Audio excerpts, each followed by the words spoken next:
Fala aí, pessoal, aqui é a Ana Baroni e estamos hoje com mais um episódio do Espiritismo em Cena, onde a gente vai assistir aquele filme, aquela série, e aí surge aquela dúvida, será que o Espiritismo pode me responder isso?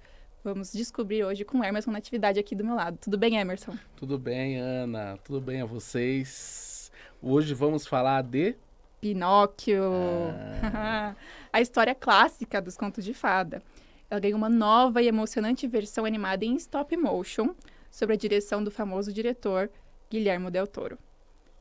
Após perder sua esposa e filho, o Gepeto tem um pedido realizado ao ver seu boneco de madeira chamado Pinóquio ganhar vida magicamente. Vivo, Pinóquio então conhece cada vez um pouco mais sobre o que é ser um menino de verdade e parte em aventuras para encontrar seu lugar no mundo. Durante sua jornada, é obrigado a enfrentar diversos desafios e perigos. É um filme muito emocionante, repleto de lições importantes para todas as idades. Mas quais os ensinamentos espíritas que a gente pode tirar dessa história? Hoje estamos com a Emerson Natividade e ele vai nos ajudar a entender um pouco mais sobre o espiritismo a partir do filme Pinóquio. Vamos lá? Então, mas toma cuidado, porque nossa conversa pode conter spoiler. Então, se você não viu, apesar de ser uma coisa que a gente já conhece, né? Todo mundo conhece Pinóquio, mas tem sempre uma nuance diferente ali, como é um diretor diferente. Então, toma cuidado quando você for continuar nosso episódio. Então, pode ir lá, roda a vinheta.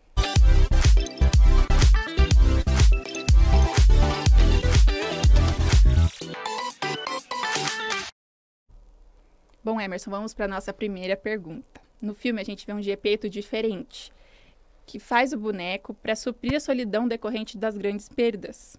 Uma das pessoas que o Gepeto perde é o filho de apenas 10 anos. Como o Espiritismo pode falar, como ele vê a morte de crianças?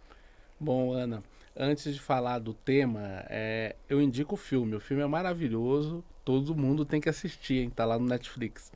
Bom, falando das crianças que morrem, desencarnam tão precocemente, né? Isso tem muito a ver com as questões de cumprimento, né, daquela encarnação, né? Ou seja, de várias questões que o espírito se propõe a passar, né, em determinadas encarnações, e tem alguma encarnação que ele tenha que realizar, e ele tenha que ter um diálogo ou proporcionar ferramentas que possam ajudar o pai, ou a mãe, o avô, né? E aí, naquele momento que ele deixa aquela mensagem, ele volta para a parte espiritual. Nem sempre, até por a gente viver em provas e expiações, Ana, isso não é bem compreendido, né? Muitas vidas, muitas mães, pais acabam ou caindo em depressão, né? Se afundando por conta da perda do filho, quando na verdade deve utilizar esse tipo de situação para continuar sua missão aqui na Terra, né? E tem muitos pais e mães que também fazem, quando perdem os filhos, uma missão de vida, ou seja, como ajudar outras pessoas que tiveram a mesma ou passaram pela mesma situação. Então isso é muito importante, isso é muito interessante. Então nada é por acaso, né? Então aquele espírito, ele veio, ele tinha que cumprir os 10 anos, ele veio cumprir os 10 anos, voltou para a parte espiritual, muito provavelmente ele vai encarnar já, não vai demorar muito, né? Diferente de um espírito que está 70, 80 anos encarnado e está dentro de um processo. É claro que tudo isso tem a ver dentro de um processo de elevação espiritual, né? Mas, via de regra, é isso aí. Então, vamos para a nossa segunda pergunta. O filme mostra que o luto enfrentado por Gepeto durou anos. Como que funciona o luto no Espiritismo? O luto vem em fases? Dá para viver uma vida normal estando em luto? Bom, Ana, o luto muitas vezes ele pode acontecer sim em fases. Agora é importante a gente vivenciar o luto, porque ele tem um começo, tem um meio e tem que ter um fim, né? Porque a gente tem que continuar a nossa vida, a gente tem que continuar a nossa caminhada. A gente não pode viver em luto 50, 60 anos, né? A gente tem que continuar nos propondo a realizar aquilo que nós nos comprometemos lá no plano espiritual. Então é importante a gente entender esse luto, respeitar esse luto, viver esse luto, mas opa, acabou, vida que segue. Vamos para a terceira pergunta. No filme a gente também vê muito a questão da solidão. Não só do Gepeto, mas também do Pinóquio, quando ele é rejeitado pela comunidade onde ele vive. A solidão é uma questão que afeta muitas pessoas. Ela pode até tornar algo mais grave, como a depressão. De acordo com o Espiritismo, o que é a solidão? A gente tem como afastar esse sentimento a partir do Espiritismo?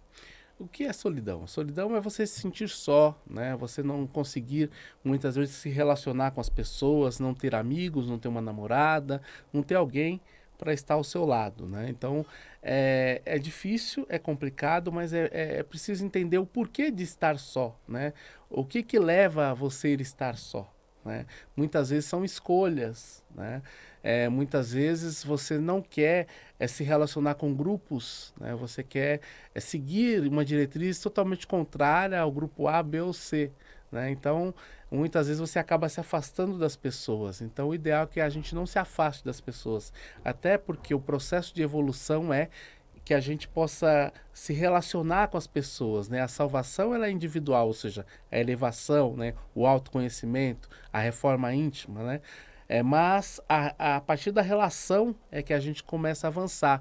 Não dá para a gente ficar num cume lá fazendo meditação e achar que a gente vai, né, tá salvo. Então a gente tem que se relacionar com as pessoas.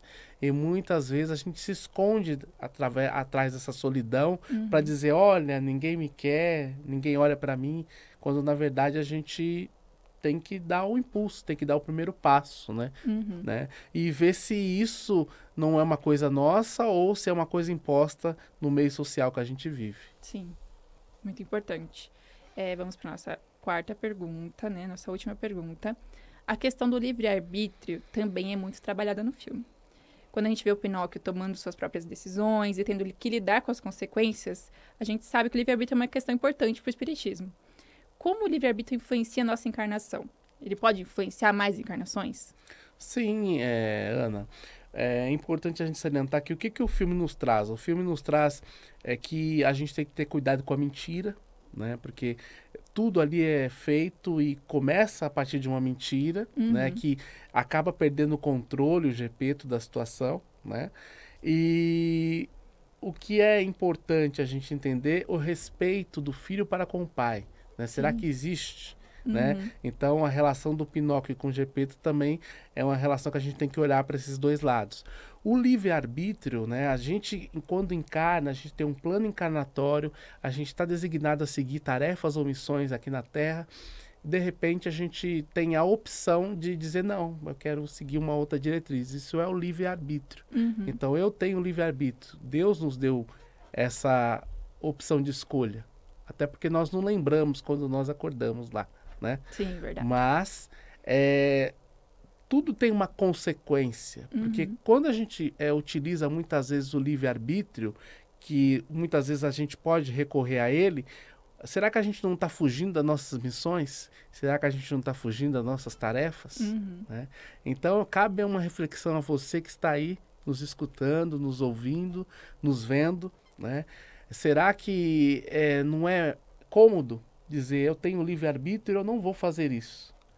Sendo que no seu íntimo, alguma coisa diz no seu coração que você tem que fazer. Né? Então, muitas vezes você coloca a desculpa no outro, foge, usa máscaras, né? Máscaras sociais. E quem é você? Né? Então, é importante a gente fundo nessa questão do autoconhecimento, porque aí a gente vai entender o que a gente pode escolher e o que a gente tem que fazer. Olha aí, uma lição muito boa, gente. Pode, né, colocar em aspas essa frase aí e anotar no caderninho. Então, vamos para nossa rodada relâmpago. Emerson, vamos lá? Vamos lá. Tá pronto? Qual é o seu personagem preferido do filme? Gepeto. Gepeto. O que você achou do final do filme? Olha, eu achei muito, muito interessante o final do filme. Eu não vou contar, né? Mas eu achei que traz várias reflexões. E é isso que é importante, né? A gente ver um filme como esse, que já tem um tema que todo mundo conhece do universo infantil e tudo mais, e traz algumas reflexões que a gente não tinha pensado. Realmente. Então, eu acho muito interessante, muito bacana. Confiram que ainda está em cartaz. Qual lição de vida você tirou do filme? A lição de vida que eu tirei do filme é que a mentira, ela tem perna curta, sempre teve. Verdade. E que a gente vive muitas vezes num mundo e numa sociedade de mentira, né? E a gente muitas vezes tem que buscar nossa verdade, né? E dentro da nossa verdade tem o autoconhecimento, né? A gente tem que se conhecer. E isso é importante, porque a gente nasce num mundo onde a gente cada vez mais te leva para longe de você.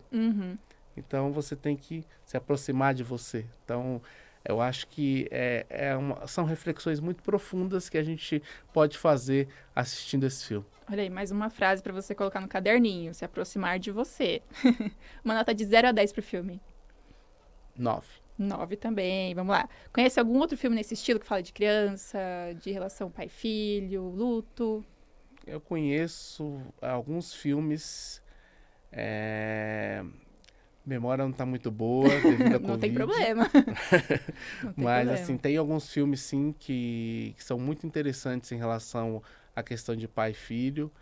Tem um filme indiano, não vou lembrar o nome agora, mas é um filme que todo mundo conhece, porque ele tem um problema que geralmente os grandes artistas tiveram, de ler ao contrário. Tem um nome para isso, me fugiu agora. E é muito legal esse filme porque os pais não acreditam no filho. Acham que ele tem problema, que ele veio com defeito, né? E aí um professor ajuda ele e mostra, olha a qualidade que seu filho tem. Seu filho é um artista, né? Eu sei que o senhor não queria que ele fosse um artista, mas ele é um artista, né? Olha o quanto ele pode produzir, né? Então...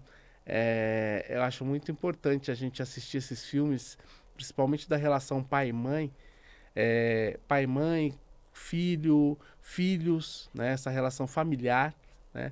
Porque nos traz grandes aprendizados, né?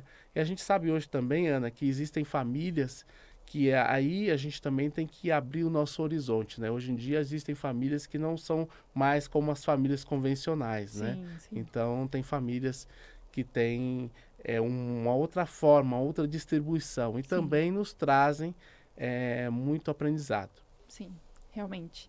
Então, pessoal, esse foi nosso Espiritismo em Cena, né? Se você tem alguma sugestão de filme, de série, ou se tem alguma outra dúvida relacionada ao Pinóquio, deixa aí nos comentários que a gente vai ver. Quem sabe a gente não faz um episódio dedicado ao que você quer, né? Ao que você quer saber. E não se esqueça, né, de conferir os outros episódios no portal mundomaior.com.br. Quero agradecer aqui o Emerson por responder todas as nossas dúvidas. Eu fico lisonjeado pelo convite. Estou aqui à disposição, Ana. Até a próxima. Até a próxima, pessoal.